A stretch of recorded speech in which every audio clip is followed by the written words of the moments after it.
Friends, welcome back to my YouTube channel. So ये video बहुत ही ज़्यादा स्पेशल है क्योंकि मैं जा रही हूँ सैन फ्रांसिस्को अपने हस्बैंड के पास after 3 months which felt like a year. तो सबसे पहले मैंने देहरादून से फ़्लाइट ली एंड लैंड हुई दिल्ली में क्योंकि मेरी सैन फ्रांसिस्को की फ़्लाइट डिले हो गई थी नेक्स्ट डे की।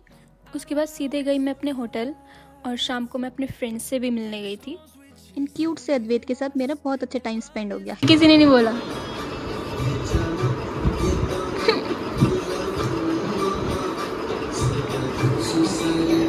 क्या हुआ? और फिर शाम को मैं अपनी फ्रेंड के साथ गोलगप्पे खाने और कुछ इंपॉर्टेंट डॉक्यूमेंट्स प्रिंट करवाने भी गई। फ्रेंड के साथ गई थी गोलगप्पे खाने जो मैं नहीं खा सकती, व्रत है उसका। एंड नेक्स्ट मॉर्निंग मेरे को होटल से पिक करके सारे दोस्त मेरे को एयरपोर्ट छोड़ने गए। और मेरी एंट्री थी टर्मिनल 3 से। बहुत ही ज़्यादा मैं एक्साइटेड भी थी और नर्वस भी थी क्योंकि मैं फ़र्स्ट टाइम अकेले इंटरनेशनल ट्रैवल कर रही थी और मेरे को बहुत ज़्यादा डर लगता है कि क्या होगा, कोई क्या पूछेगा, मेरे को क्या क्या शो करने डॉक्यूमेंट्स। तो मेरे जो बैग्स थे वो ये अंकल अलग से ले गए मेरे चेक इन करवाने क्योंकि इसमें लैपटॉप था। फिर मैंने पूरे टाइम लैपटॉप अपने हाथ में पकड़े रखा क्योंकि मेरे पास कोई कैबिन बैग नहीं था। मैंने सोचा कोई बात नहीं भाई, सैन फ्रांसिस्को में लैंड करा दो बस, चाहे कितना भी भारी सामान पकड़ा दो मेरे को। फिर मैं बैठ गई थोड़ी देर KFC में क्योंकि मेरे को थोड़ी भूख लग गई थी और थोड़ा सा मेरा मन भी अजीब हो रहा था क्योंकि मैंने सुबह से कुछ खाया नहीं था।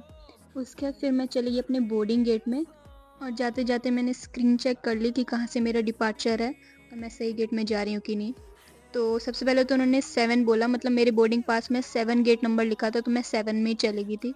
फिर बाद में देखा तो मेरा गेट नंबर 3 था, तो मेरी ठंड हो चुकी थी। अच्छा वो मैं टाइमली पहले ही पहुंच गई थी।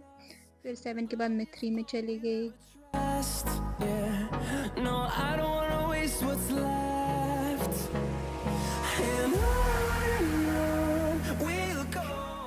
फिर गेट नंबर 3 में भी मेरा सिक्योरिटी चेक इन हुआ, फिर से सारा सामान चेक हुआ, तो बहुत ही ज़्यादा लंबा प्रोसेस था।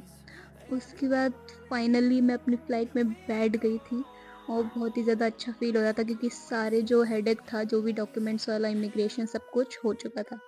तो मैं मस्त खुशी खुशी अपनी फ़्लाइट की तरफ चली गई। एंड ये थी मेरी सीट जहाँ अंकल बैठे हैं। अंकल सबसे साइड में बैठे थे, मैं विंडो साइड में थी और बीच वाली सीट खाली थी। लकी मी।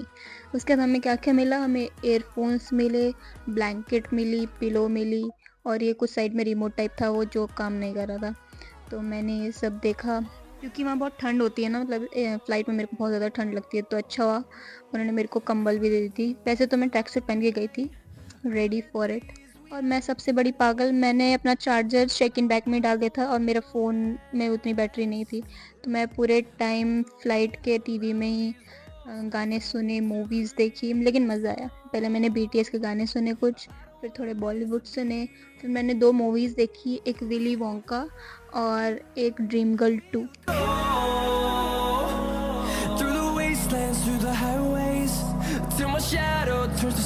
और मैं पूरे टाइम्स मैप्स में वही देख रही थी, मैं कहाँ पहुँची, अभी कितना टाइम लगेगा। और मैं सोच रही थी मैं सो जाती हूँ आते टाइम, शायद मैं जब उठूँ तो फिर आधा रास्ता कवर हो जाए, बट ऐसा नहीं था। मैं जब उठ रही थी तो आधा घंटा ही कवर हो रहा था। बहुत ज़्यादा गुस्सा आ रहा था मेरे को। लंच में मैंने नॉन वेज चूज़ किया था और बहुत ही ज़्यादा टेस्टी था, मतलब अच्छा खाना था। मतलब मेरे को एक्सपेक्टेड नहीं था कि एयर इंडिया वाले अच्छा खाना प्रोवाइड करेंगे क्योंकि मेरे को विस्तारा का खाना उतना अच्छा पसंद नहीं आता।